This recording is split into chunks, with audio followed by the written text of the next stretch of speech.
A las personas que tengo el gusto de poder presentar ahora, pues ellos son quienes han colaborado como expertos para evaluar en esa fase que os explicaba de evaluación más cualitativa de los proyectos.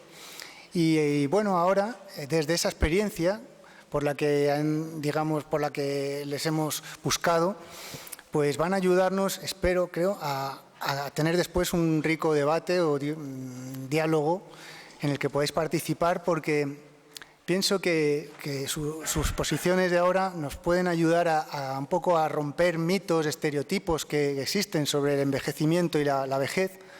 Y bueno, desde el punto de vista sociológico es cierto que la vejez, la definición de vejez la crea un poco el grupo para la persona, es decir, que las personas creamos nuestra identidad mirándonos también en los demás, pero en ese sentido hay muchos mitos y muchos paradigmas, como decía José María antes, que ya no son válidos, que la realidad ha cambiado mucho y que realmente tenemos que quitarnos un poco las vendas de los ojos y hacernos nuevas preguntas y dar nuevas respuestas para nuevos problemas. Bueno, no me extiendo más porque quienes van a aportar más son ellos. Los voy a presentar en el orden en el que van a intervenir. Primero va a hablar Macarena Sánchez Izquierdo. Ella es licenciada, máster en técnicas de gestión de residencias de mayores y miembro de la Sociedad Española de Geriatría y Gerontología. Ha coordinado departamentos de terapia ocupacional, psicología y animación sociocultural en varias residencias. Y desde hace varios años es profesora de psicogeriatría en la Universidad de Comillas. Teníamos la suerte de tener un experto cerca. Ella se sienta en la mesa al extremo a mi derecha. Después hará una breve intervención también. Todas las intervenciones van a ser breves para que quede ese espacio realmente para el diálogo, porque muchas veces hay una mesa redonda en la que solo hay presentaciones, luego no hay debate. Aquí vamos a intentar que sea al revés, que sí sea de un espacio suficiente para poder dialogar. Rosario Paniagua ha sido profesora de la Universidad Pontificia de Comillas durante casi 3 décadas o más. Ha impartido clases en el curso de posgrado de gerontología de la Universidad de Comillas y de Cruz Roja Española, siendo coordinadora del mismo. Ha desarrollado desde hace años un importante trabajo en gerontología, tanto ayudando en la parte de desarrollo teórico y supervisión de programas en las residencias, centros de día, aulas culturales, movimientos de asociaciones, como movimientos de mayores, como la Unión Democrática de Pensionistas o la Confederación Española de Organizaciones de Mayores, un largo etcétera. Como podéis imaginar, es difícil resumir, relatar la experiencia profesional que ella tiene en este campo.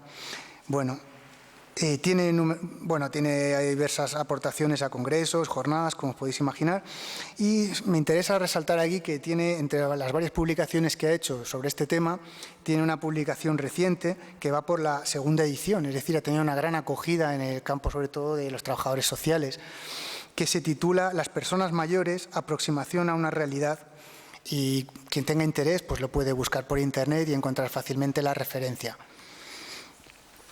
Después va a hablar Teo García Pérez, sentado aquí a mi izquierda. Él es graduado en Trabajo Social y máster universitario en Gerencia de Servicios Sociales por la Universidad Complutense de Madrid. Y su trayectoria profesional se ha desarrollado fundamentalmente como funcionario, trabajador social del Cuerpo Técnico de la Junta de Comunidades de Castilla-La Mancha. Pero desde allí ha desarrollado un trabajo muy vinculado durante muchos años a los servicios de atención a personas mayores. Por ejemplo, desde el año 2004 a 2008 ha sido jefe de Servicio Regional de Programas de Atención a Personas Mayores. Después del 2008 fue nombrado coordinador general del área de Gobierno de Bienestar Social y Participación. Y actualmente su puesto funcionarial es jefe de sección del programa de mayores de la Consejería de Sanidad y Asuntos Sociales de la Junta de Comunidades de Castilla-La Mancha.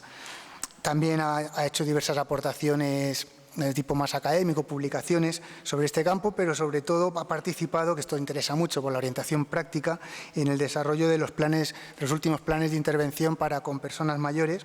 El último precisamente se llama Segundo Plan de Atención a las Personas Mayores en Castilla-La Mancha, Horizonte 2011. Bueno, quizás ese no sea el último, pero uno de los más recientes. Con esto decir que les hemos dado total libertad para hacer sus presentaciones, de manera que van a hacer un enfoque diferente sobre qué caracteriza las buenas prácticas.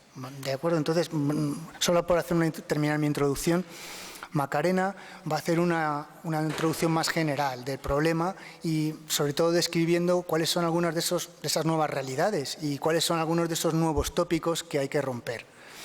Rosario ha hecho un análisis que pienso que puede ser de gran interés en el marco del seminario. Ha hecho un análisis de qué elementos de las buenas prácticas, tal y como las hemos definido inicialmente en la intervención social con mayores, qué elementos ha encontrado o ha ido sacando del análisis de los diversos proyectos que han concurrido a la convocatoria. Es decir, en su evaluación ha hecho una lectura de cuáles son los puntos más a destacar como buena práctica, con lo cual tiene un enfoque más específico, ¿no?, ese análisis. Y Teo va a plantear sobre todo algunos interrogantes, a lanzar algunas ideas desde su experiencia, como habéis visto, de años en el campo de intervención de los servicios sociales con personas mayores. Entonces, con todo eso, pues le damos la palabra a Macarena. Hola, buenas tardes. Agradecer primero a la Cruz Roja y a la Universidad Pontificia de Comillas que me hayan invitado a participar. Como les ha dicho José Antonio, mi visión va a ser primero una visión global, ponernos en el por qué vamos a hablar de envejecimiento activo, qué es envejecimiento activo, y luego ya mis compañeros profundizan en el tema. Todos sabemos que la población está envejeciendo. En 50 años se espera que 300 millones de europeos y el 40% de la población española tenga más de 60 años. Pero esto no es solo que seamos mayores, es que esto en países desarrollados está habiendo un envejecimiento del envejecimiento. Tenemos cada vez más población mayor de 80 años. ¿Por qué digo esto? Porque esta población necesita unos recursos especiales. Estamos hablando de población que tiene más riesgo de enfermedades degenerativas y discapacidades. Y al mismo tiempo tenemos que tener también en cuenta que el envejecimiento no es lo mismo en los dos sexos. Las mujeres predominamos mucho más, ¿no? Actualmente hay 66 millones más de mujeres que de hombres mayores de 60 años. Hablamos de 80, se duplica, y centenarias 4 y 5 veces más. Entonces hay que hacer veremos envejecimiento activo de apoyo a las mujeres para evitar estas situaciones de soledad, ¿vale? Pero estos años ganados a la vejez no son iguales.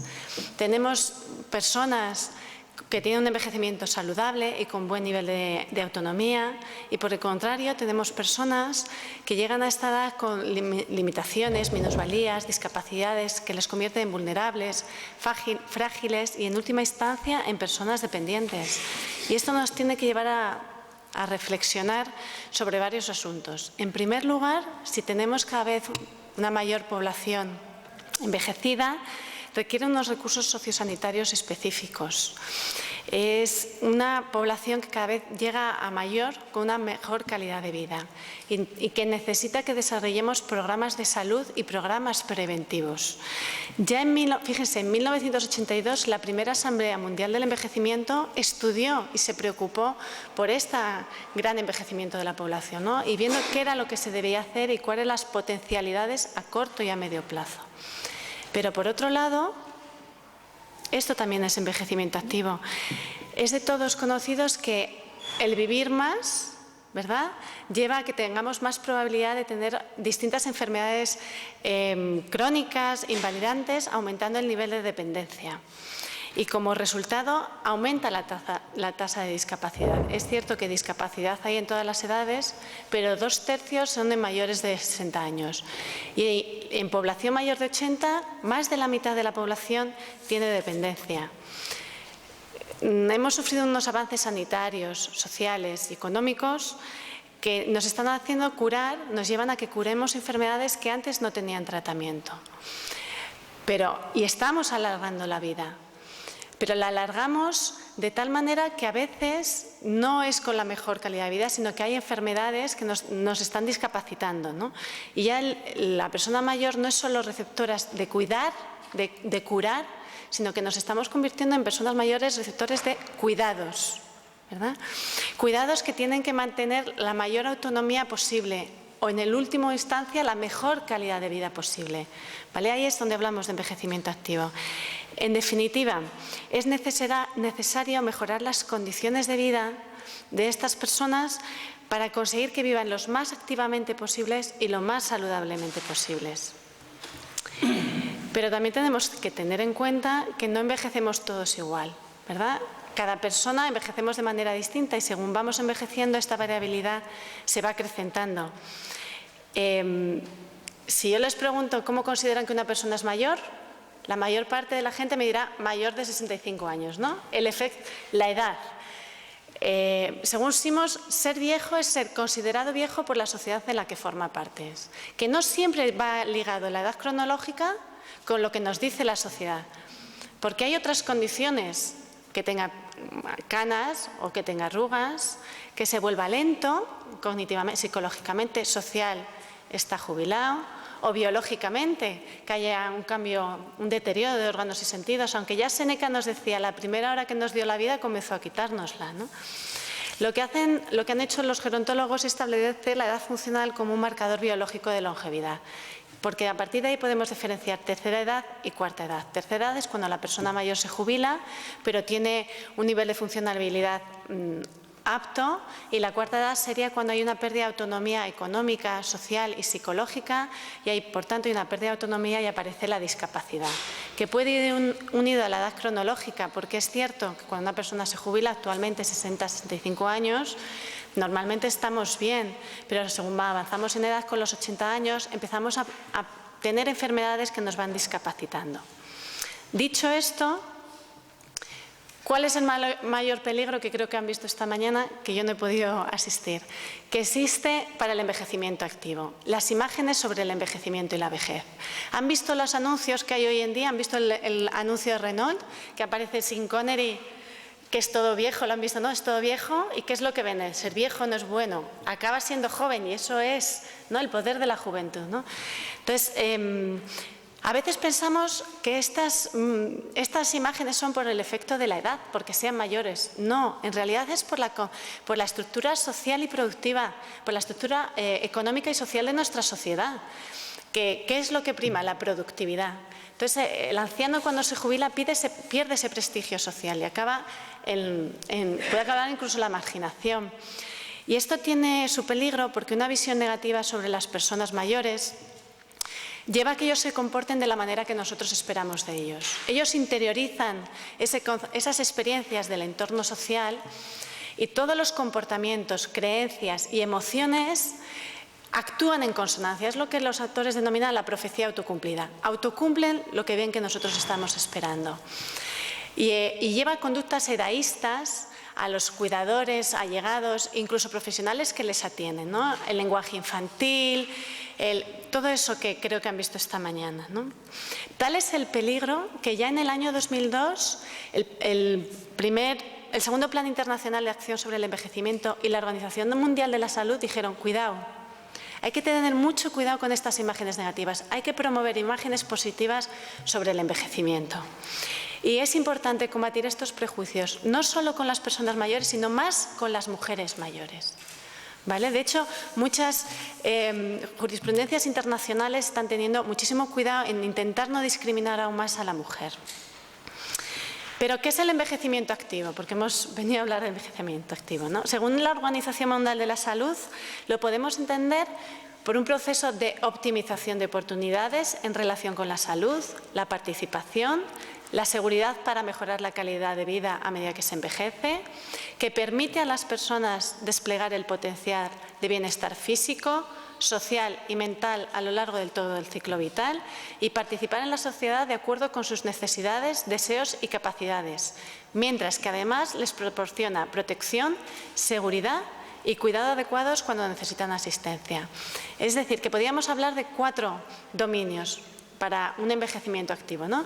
La salud, y la apariencia física, el funcionamiento cognitivo, el funcionamiento emocional y el funcionamiento social.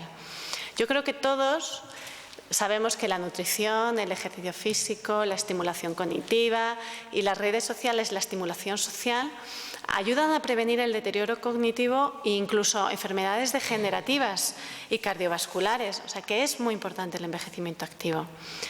Pero partamos, ¿de qué parte el envejecimiento activo? No nos podemos olvidar de esto, tan sencillo pero tan importante. Parte de los principios de la persona mayor de autonomía, libertad, participación, justicia, dignidad y autodesarrollo. Como decía Moratalla, el cuidado de las personas mayores no puede ser solamente un cuidado o una ética de derechos, sino de responsabilidades, de afectos y de cuidados. Y debemos poner en marcha programas que favorezcan la salud mental y física de la persona. ¿Para qué? Para que puedan participar activamente en la sociedad, para que tengan una calidad de vida buenos, para que sean autónomos el mayor tiempo posible y para que no sufran ningún tipo de discriminación. Fíjense, la participación social de la propia persona mayor tiene importancia para el propio individuo porque la actividad en general y la actividad social en particular tiene un beneficio positivo en la salud y concretamente el sentirse reconocido y valorado por los demás ejerce una influencia muy positiva en la autoestima. La valoración que uno tiene sobre sí mismo, a su vez, se relaciona con el equilibrio psicológico y con el estado de ánimo. Fíjense si es tan importante que distintas investigaciones han puesto en hincapié en que una visión positiva del envejecimiento ayuda a vivir 7 años y medio más de vida. Y la Organización Mundial de la Salud propone estas acciones: reducir factores de riesgo de enfermedades y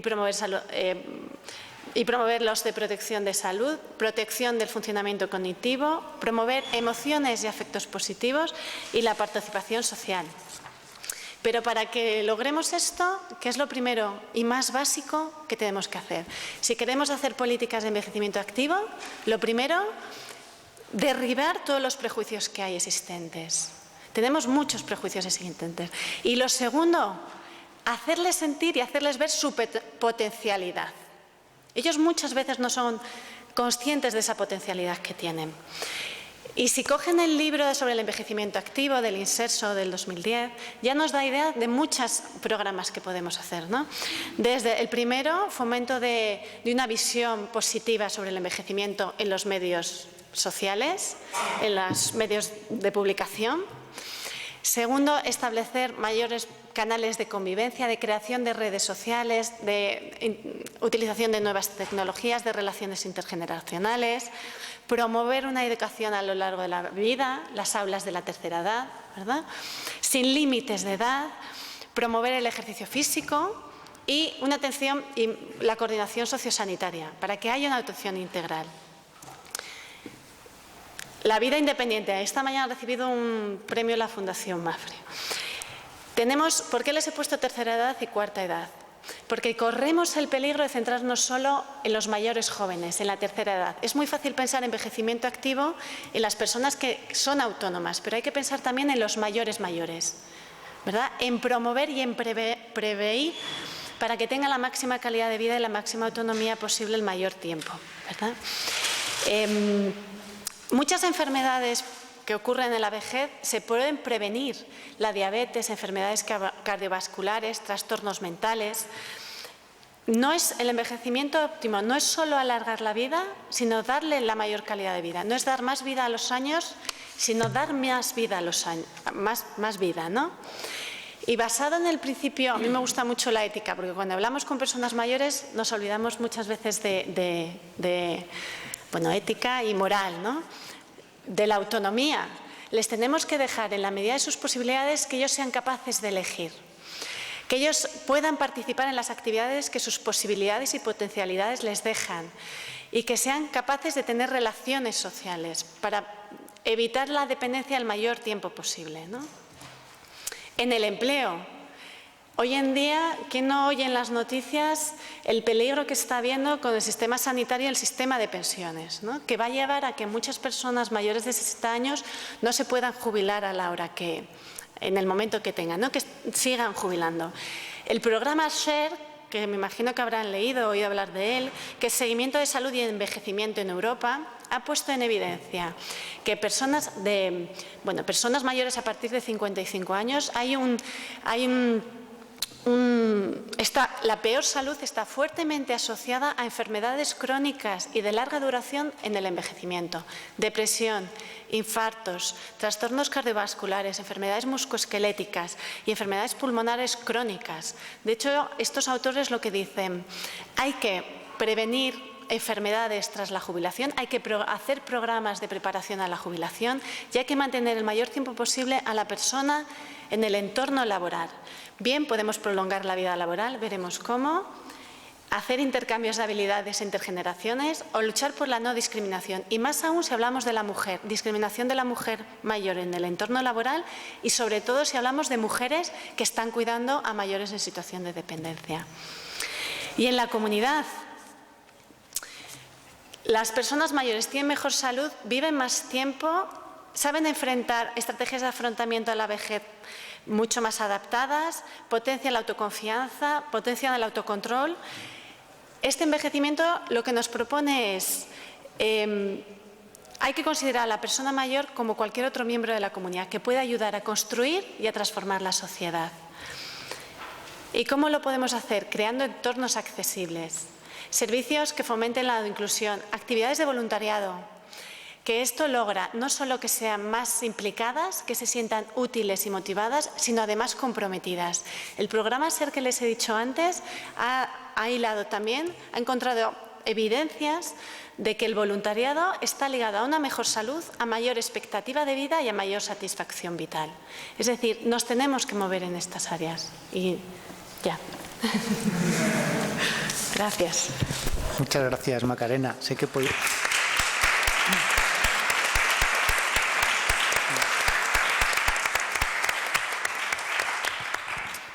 damos la palabra a Rosario, mientras prepara su PowerPoint. Decir, claro, que Macarena nos ha descrito muy bien lo muchísimo que ha cambiado en pocos años el entorno social en relación a las personas mayores.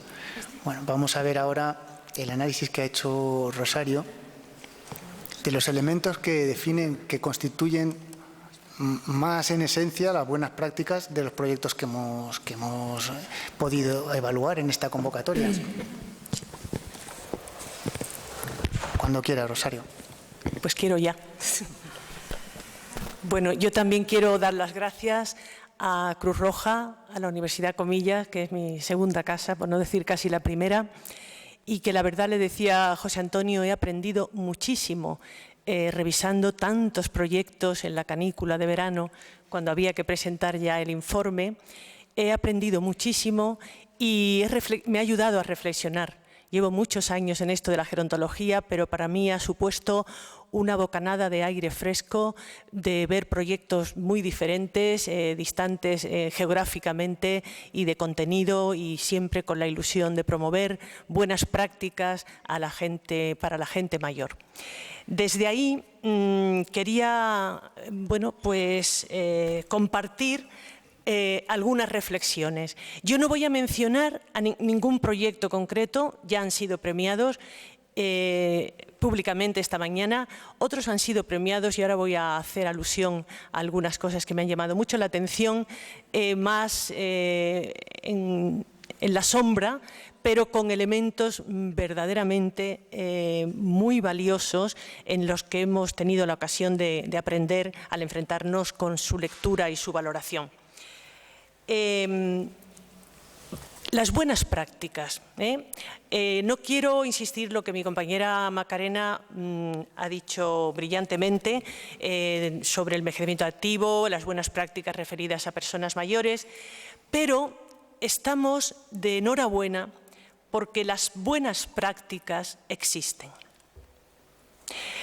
No es una utopía, no es ojalá, no, existen.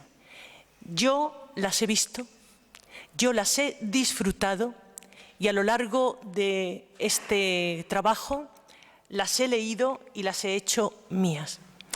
Yo acompaño muchos grupos de mayores donde bueno, pues en unos prima más la parte cultural, casi todos es el aspecto cultural, pero distinto tipo de culturas, más la cultura patrimonial, la cultura artesana, en fin, no es que yo venga a vender mi libro, pero en el compendio de gerontología que has mencionado, José Antonio, son 12 temas relativos a mayores y uno de ellos es la calidad de vida que pasa por la actividad y por hacer cosas y seguir formándose. Cuando hemos tenido que evaluar los proyectos, digo que no voy a mencionar porque no es el caso, hemos visto muchos puntos de tangencia donde las áreas, si a mí me tocaban más las áreas de intervención con mayores en participación social y también de solidaridad intergeneracional, la frontera no podía ser nítida porque, bueno, pues estaban tocando. La vida es así de desordenada, que las fronteras se tocan y esto da una riqueza añadida. No es 2 y 2 son 4. Esto es intergeneracional y esto es de desarrollo cultural a lo largo de la vida. Mire usted, yo aquí me he encontrado las dos cosas y es lo que vengo a contar en esta tarde. Hemos tenido dificultad de delimitar, pero aún así estaban muy bien ordenados los bloques. Y una cosa que me parece extraordinario de este 10º encuentro que tenéis aquí en Cruz Roja es hacer y contar a otros lo que hacemos. Yo me encuentro en mi andar y ver, como diría Ortega, por el mundo gerontológico, cosas preciosas, a lo mejor en un pueblo que ahora con el año del envejecimiento activo me está tocando viajar mucho. Digo, pero ¿por qué no lo contáis? ¿Dónde lo contamos? Este foro en el que estamos estos 2 días es una épica magnífica, una narrativa de decir esto estamos haciendo y lo contamos. Porque una buena práctica tiene que ser transmitida a otros y que cada uno la acoja con las peculiaridades de su entorno, en los perfiles de las personas mayores, pero lo que no podemos es guardar el aroma en el frasco, porque la buena práctica tiene que tender siempre a expandirse. Y muchas cosas me ha dado muchos puntos de reflexión. Yo he visto en grandes ciudades, incluso fuera de España, prácticas que serían extrapolables parcialmente a un pueblito de cualquier zona en la que me está tocando ahora disfrutar. Ojalá termine el año 12, pero me pega a mí que esto va a seguir, porque hay ya una especie de contagio del envejecimiento activo, que no hiperactivo. No es el momento, pero no se trata de cargar y cargar y cargar a las personas. También sería un buen envejecimiento aquel que te hace crecer por dentro, reflexionar, etcétera. Pero no es el foro y simplemente no tengo nada que añadir a mi compañera, por supuesto, pero me hacía pensar no hiperactivo, porque entonces podemos caer en el efecto contrario, en no tener tiempo para la tranquilidad. Por tanto, los proyectos evaluados, los proyectos que existen, que no han sido evaluados, pero existen en el mundo, pues tienen puntos de tangencias muy interesantes. El hacer y el contar a otros, porque se puede dar el efecto contagio. Yo acabo de cerrar ahora, en mi pueblo natal, que es Moguer, la Semana del Mayor, y me he encontrado que han concurrido proyectos, personas de la provincia, de la región, que se han ido contagiando de unos de otros, y eso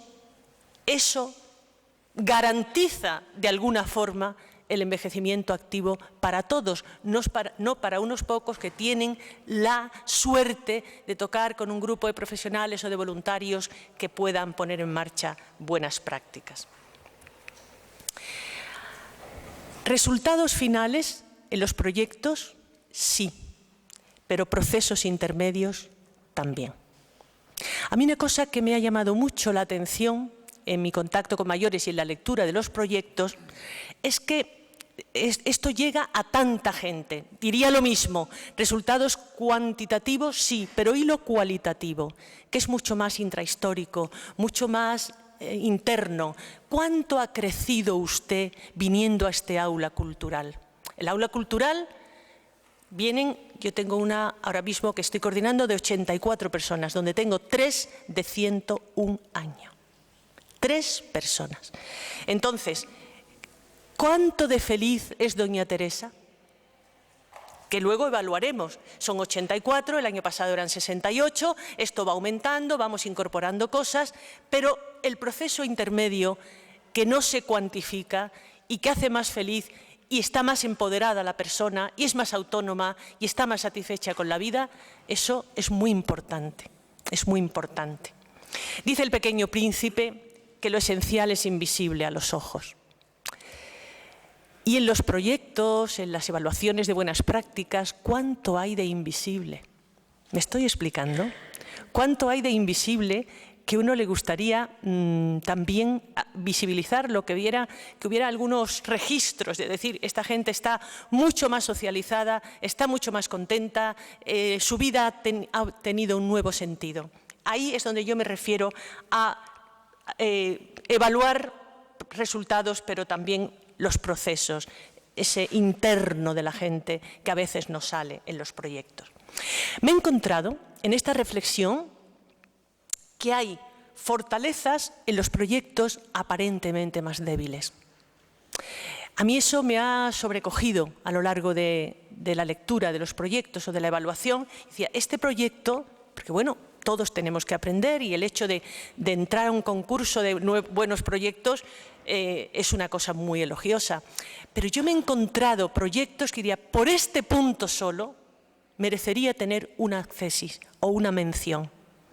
No voy a mencionar, me parece que no debemos los evaluadores decantarnos por ninguno, sino por hacer nuestro trabajo decapitado, ¿no? sin saber. Pero también he encontrado, bueno, y eso no es ninguna novedad, debilidades en los proyectos fuertes. Hay proyectos fuertes, a lo mejor, que no tienen muy en cuenta el voluntariado o que los registros de evaluación no son suficientemente, a nuestro entender, rigurosos. Entonces, no sé, quizá estas antítesis me han llamado mucho la atención. Sí, ciertamente el conjunto de elementos positivos lo convierte en paradigmático. Este es un buen proyecto y estamos todos de acuerdo y se lo merecen, el conjunto. Pero hay proyectos que merecerían, como ya he mencionado, no sé, yo no estoy en la organización, vengo como técnico y bueno, pero sería accesis por esto, que no es un premio de consolación, es que están haciendo muy bien algo, a lo mejor en un entramado de proyecto mejorable. ¿Me explico? Entonces, esto a mí me ha parecido enormemente revelador. Buenas prácticas con personas mayores. Las buenas prácticas ya se han mencionado, ya ustedes lo saben, vosotros, vamos a hablar mejor de. Pero lo que extraigo del trabajo que hemos hecho juntos para, entre comillas, y la Cruz Roja, las buenas prácticas con personas mayores es cuando se trabaja el envejecimiento activo y el envejecimiento saludable. Insisto, no el hiperactivo. Mi compañera lo ha dicho brillantemente. Cuando se atiende la competencia, está demostrado que cuando uno atiende la competencia se atrasa la dependencia en muchos casos. Pienso en las últimas lecturas y literatura consultada que hay que trabajar más el freno de la dependencia que cargarnos con dependientes a los que también hay que atender. Eso no es el tema de hoy, podría ser de otro momento, pero sí que el trato adecuado de la competencia retrasa la dependencia. Todo lo que sea fomentar la independencia. Estamos trabajando con personas mayores, no con sujetos pacientes de más de 65 o más de 80 o más de 100 años. Hay que empoderar, cuidar la independencia, cuidar la autonomía. En esto yo visito muchas residencias y como estábamos cuidando la autonomía, se ha caído. Vamos a ver, vamos a ser sensatos, autonomía hasta qué, independencia hasta qué, hasta dónde se pueda, ¿no? Pero quiero decir que uno oye cosas con las que no está de acuerdo y muchísimas con las que está. Tener en cuenta el empoderamiento, hacerlos más capaces, porque eso, a ver, los que trabajamos con mayores no podemos tener una mentalidad de protección a los mayores, sino de caminar con los mayores. Y yo a veces me encuentro, no lo he visto en estas evaluaciones, sino en la vida diaria profesional, que los propios gerontólogos, los propios gerocultores, tienen como un afán de proteger. Y no, vamos a caminar con ellos, cada uno está en un estadio de la vida, pero no empobrezcamos a la gente por tener un número determinado de años. Porque como decía esta mañana, no he podido llegar toda la mañana, el ponente de antes de la comida, que hay personas de 20 años que son viejos y personas de 90 que son jóvenes, porque están abiertos al aprendizaje. Las buenas prácticas tienen que ver con atender el nuevo rostro de la vejez. Aquí pongo prejubilados. Una investigación que hemos hecho con la Universidad de La Rioja el año pasado. El grupo de personas prejubiladas, 50, 52 años, están engrosando el voluntariado supuestamente de personas mayores. Ahí hay una cantidad de años entre lo que se ha alargado la vida, que ya seremos los primeros del mundo, ahora somos los segundos después de Japón. Entre los que se ha alargado la vida y las prejubilaciones, hay una cantidad de años impresionantes para hacer cosas. Por tanto, el nuevo rostro de la vejez es muy distinto al de hace unas décadas. Una buena práctica tiene que tener en cuenta esto. Una buena práctica tiene que potenciar siempre el encuentro entre ellos, que decidan, que hablen. No, unos hacen y otros reciben. Que multiplique las relaciones. ¿Cuánta gente me ha dicho? Ayer nos fuimos al Teatro Abadía con un grupo de 25 personas mayores y me decían, la señora que estaba al lado, y son del mismo grupo cultural, nunca había hablado con ella, pero hoy he multiplicado mi relación porque he estado junto a ella en el teatro. Por cierto, os lo recomiendo, Noche de Reyes de Shakespeare. Multiplica relaciones, evita el aislamiento y la soledad, fomenta la autoestima y busca la satisfacción. Dice Darwin que el hombre ha nacido para ser feliz, pero no dice hasta una cierta edad. Es decir, la satisfacción, esa especie de interno que yo decía antes, que es difícil de medir, es muy a tener en cuenta en las buenas prácticas con mayores. No quiero alargarme, pero otra conclusión que he sacado, que los mayores son beneficiarios de nuestros proyectos, pero también tienen que ser beneficiadores de otros. Y de hecho se han premiado y se han tenido proyectos donde el mayor es el voluntario, el mayor es el que va a visitar a gente joven que está enferma cuando hay un voluntariado sanitario. Es decir, que no podemos decir, aquí están los mayores para ser protegidos y ser beneficiados y aquí están los más jóvenes para ser los protectores y ser los agentes de todo esto. Un momento.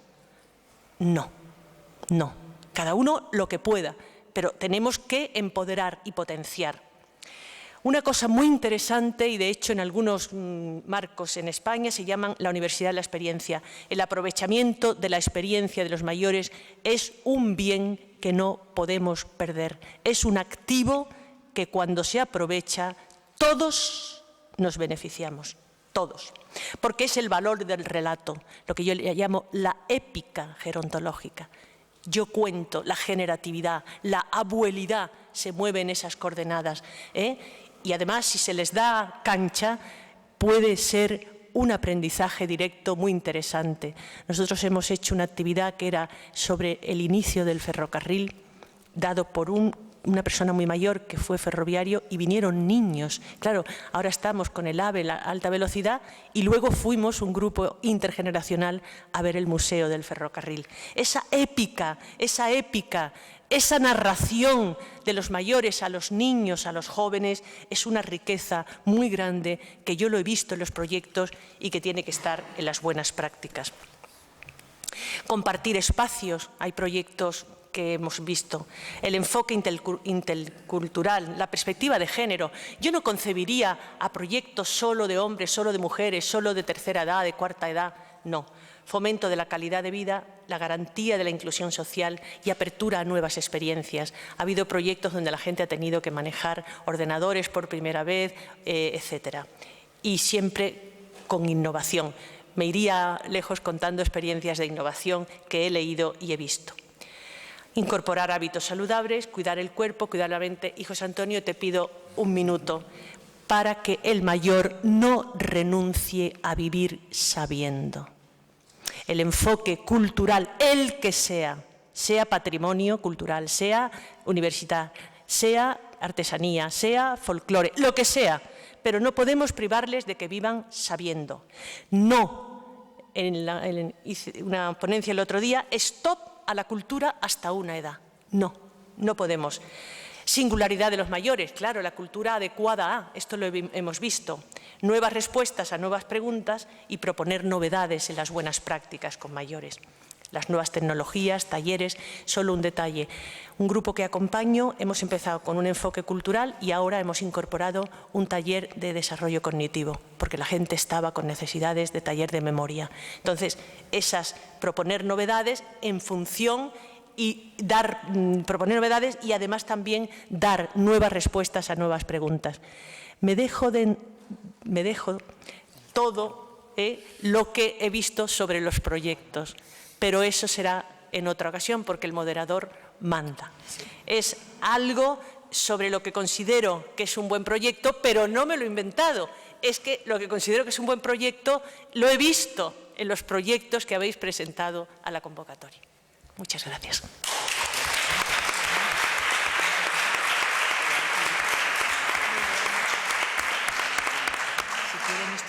Muchas gracias, Rosario. Cuesta mucho acortarle el tiempo de intervención a personas que transmiten tanto. Yo diría que presenten un minuto ese algo sobre los proyectos, porque aunque va a estar luego en la publicación, no os vais a quedar con la miel en los labios, ¿no? Yo hago lo que me dice mi moderador. Además somos compañeros, amigos y yo no puedo, como de todos. Muy breve, muy breve. A ver, hablamos de proyectos, de buenas prácticas y tal. Todo lo he reflexionado a raíz de... No estoy en paralelo diciendo lo que yo entiendo por proyectos. Soy de formación trabajadora social y gerontóloga, por tanto... Pero no. Me he me he centrado en esto. Un buen proyecto tiene que tener una base bibliográfica y documental importante al inicio. Eso lo tienen los proyectos que habéis presentado. Tiene que estar previamente haber analizado proyectos semejantes. Escribir en las nubes no me parece una buena idea.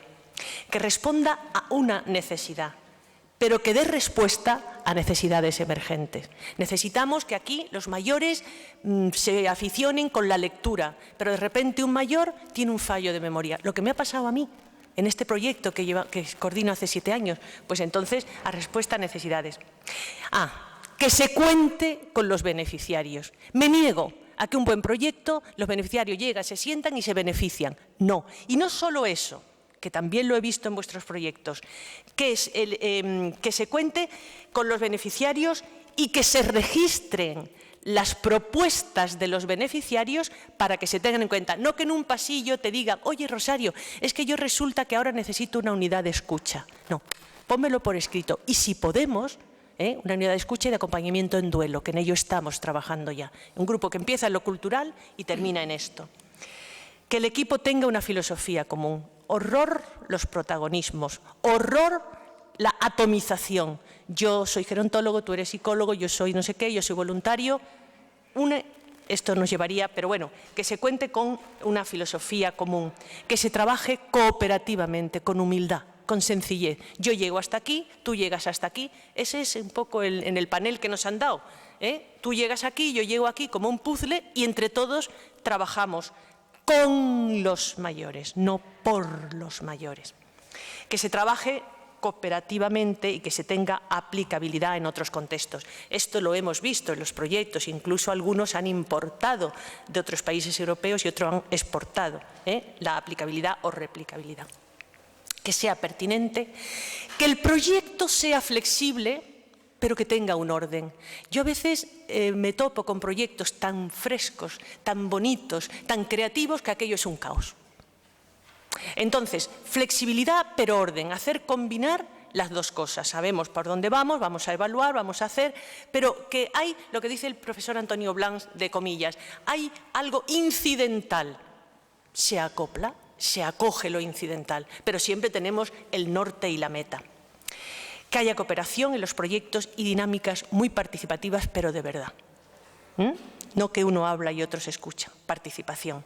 Demandas de los beneficiarios con registros y qué importante es el voluntariado. En este último publicación que tengo dedico un capítulo con bastante énfasis al voluntariado de personas mayores, la captación, la formación, etc. En los proyectos tiene que haber definición de roles, competencias bien ajustadas, formación continua. La formación continua es fundamental. La importancia de la evaluación. Sí que he visto algunos proyectos fuertes que flaqueaban, aquí y fuera de aquí, en la evaluación. Y proyectos más débiles, como dije al inicio, que la evaluación la tenían perfectamente registrada.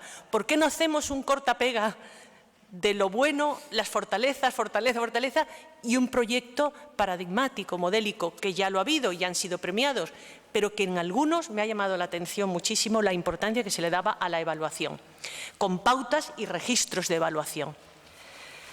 Termino.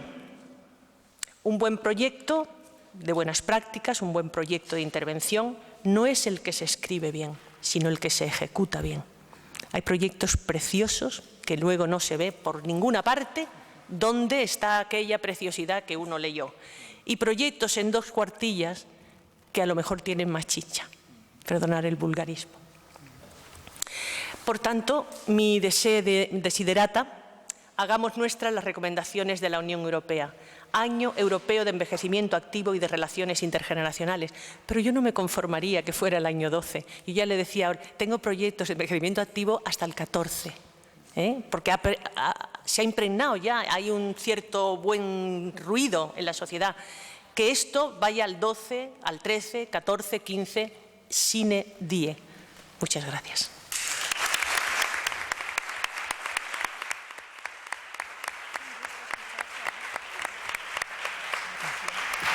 Muchas gracias, Rosario.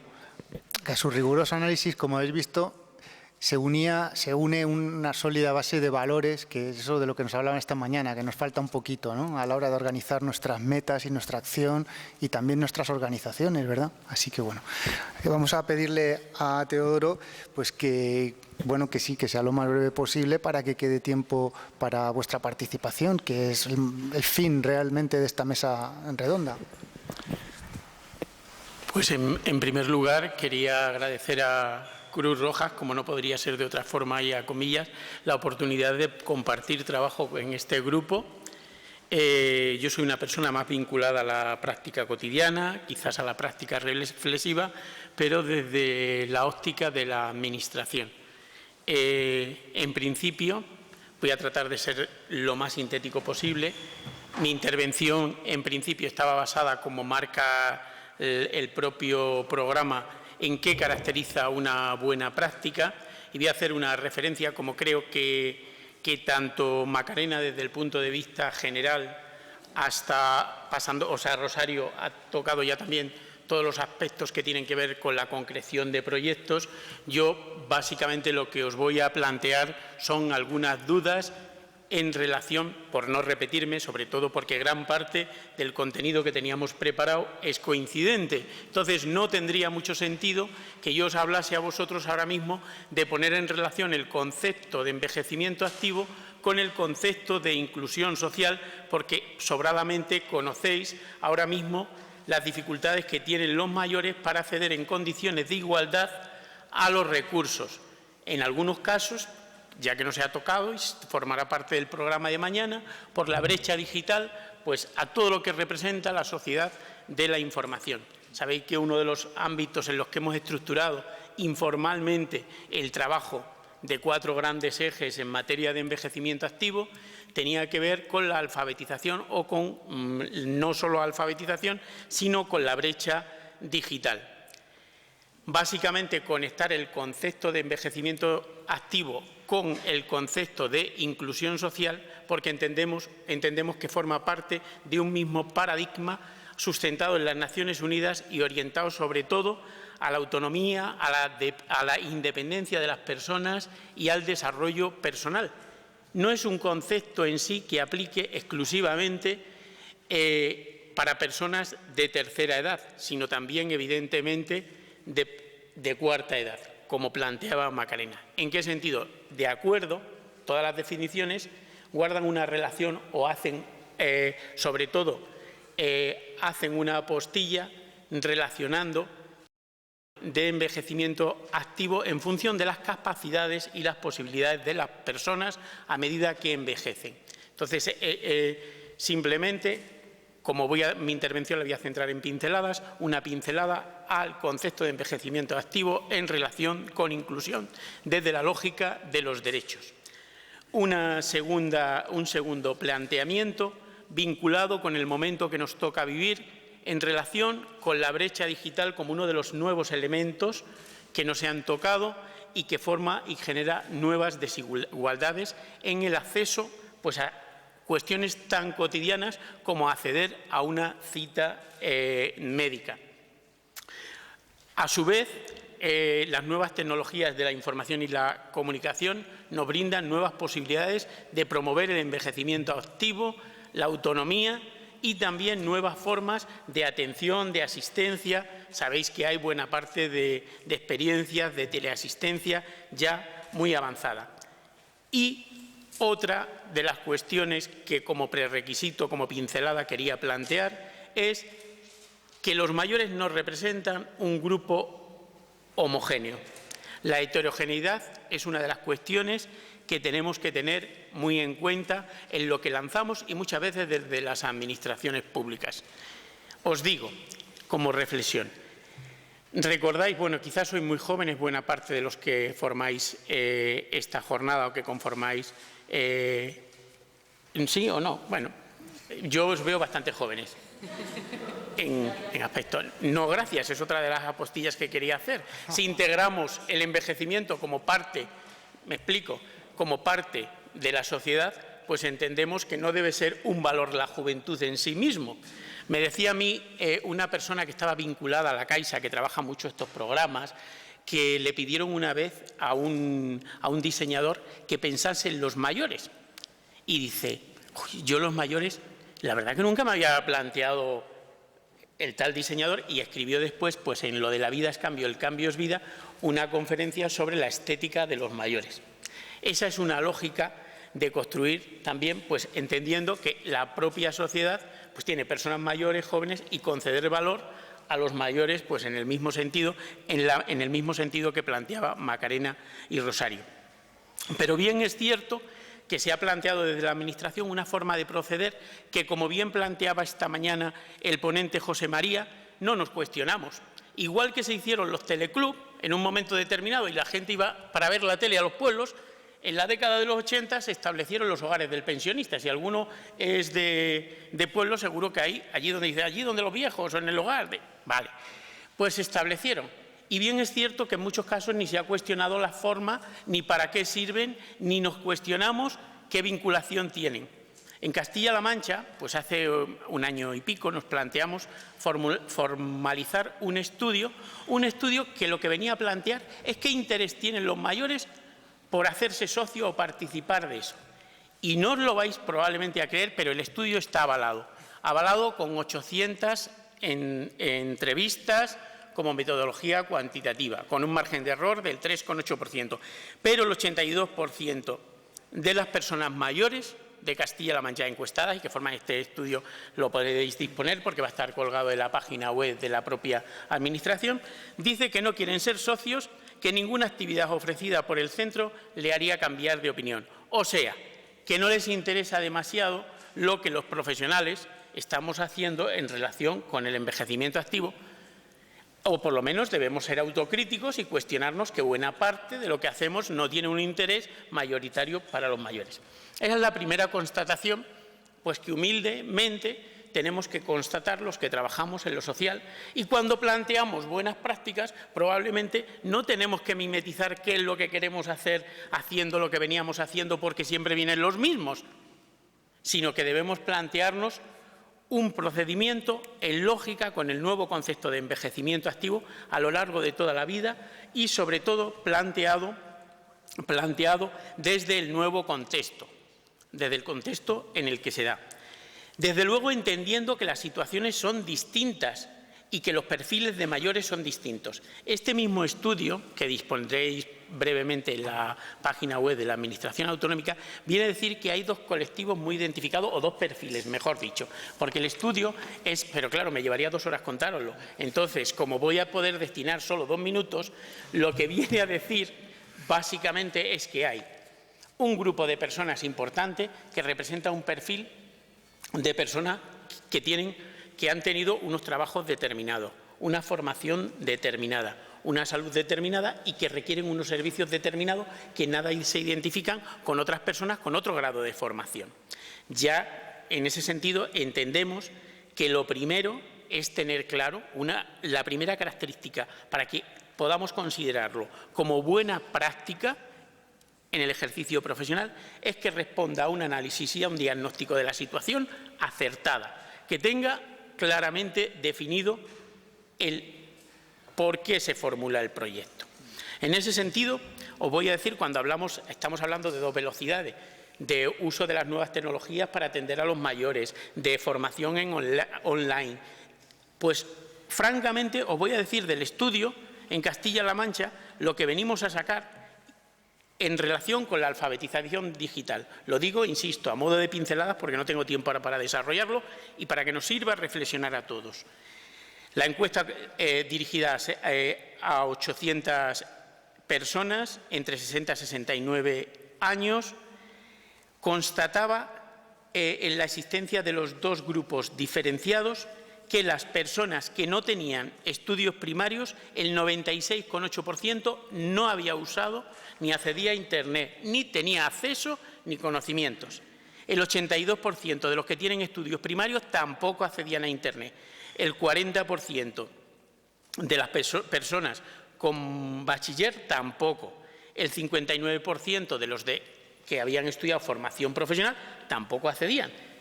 Os digo que este es el panorama de una región intermedia en España, en el centro de España, y que solo el 17%,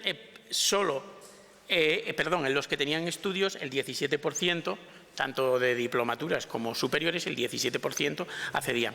Con este panorama, lo que os quiero decir es que plantear, por ejemplo, brecha digital lleva a reforzar fundamentalmente los programas de alfabetización digital. Entonces, como primera constatación que queríamos trasladaros era que una buena práctica se tiene que asentar y fundamentar en un buen diagnóstico en el contexto y que esa práctica necesariamente ha de ser sostenible en el tiempo y sostenible con los recursos que se tengan o con los recursos que se puedan aplicar. Desde luego, en todos los casos, el estudio y diagnóstico debe asentar una correcta planificación. Es justo la planificación la que tiene que tener en cuenta el diseño de los objetivos, pero con una previsión concreta de impactos, como planteaba Rosario. ¿Qué es lo que vamos a conseguir? Y ver qué cambios introducimos tanto en el ámbito cualitativo como cuantitativo.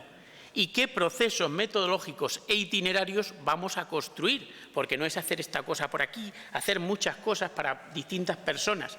Creo que los que trabajamos en el espectro profesional con los mayores tenemos que ir construyendo procesos que garanticen la continuidad, sea en el ámbito de los cuidados, que siempre haya un paso mayor.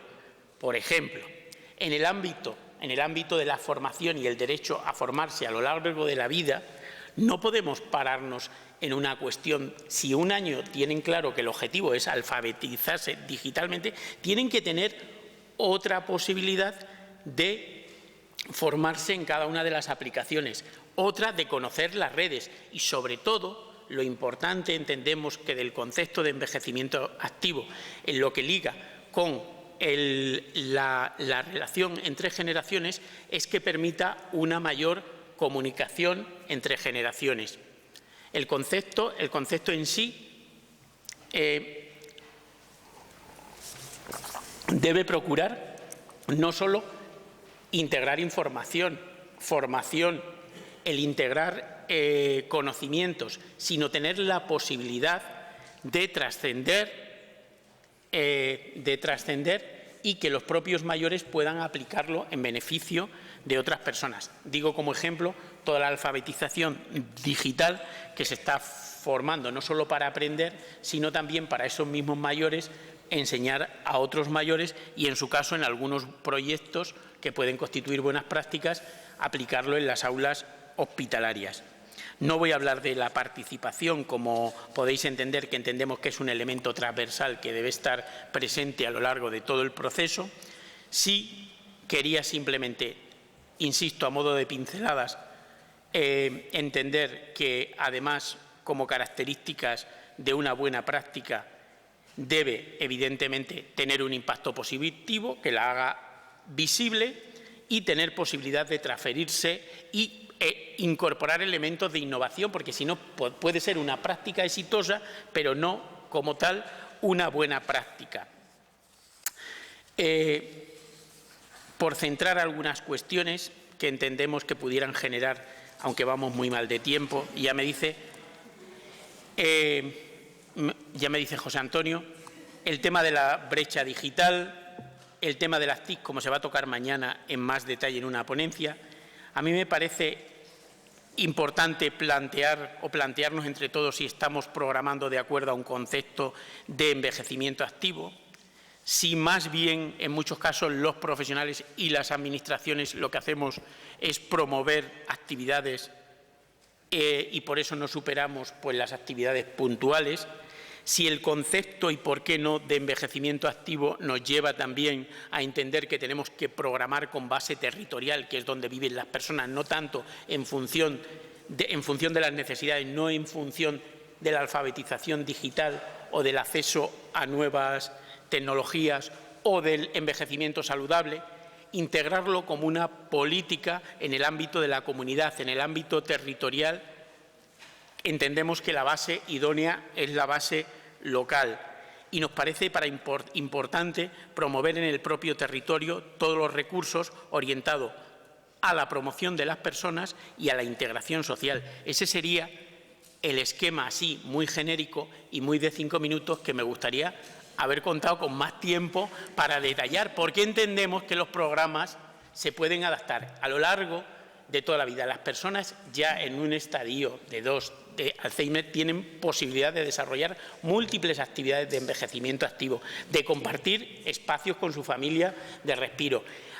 Las personas que por H o por B entendemos, por ejemplo, el deporte. Hace muy poco me pedían que participásemos en la configuración de un plan de deporte, que entendemos que trasciende lo de los mayores. Y dice, bueno, ¿y vosotros qué queréis para mayores? Pues si nosotros lo que planteamos es que los espacios sean comunes, que se pueda utilizar todo lo comunitario, que se pueda hacer todo, pero entendemos que hay singularidades y hay problemáticas específicas que, igual que los temas de inclusión social al uso, pues requieren medidas adaptadas, para trabajar aspectos que tengan que ver con lo cognitivo, aspectos que tengan que ver con el envejecimiento saludable. Ese es un poco el espectro de todo lo que podemos hacer. Y yo creo que ya esto es lo que os podía comentar así en 5 minutos. Pues muchas gracias.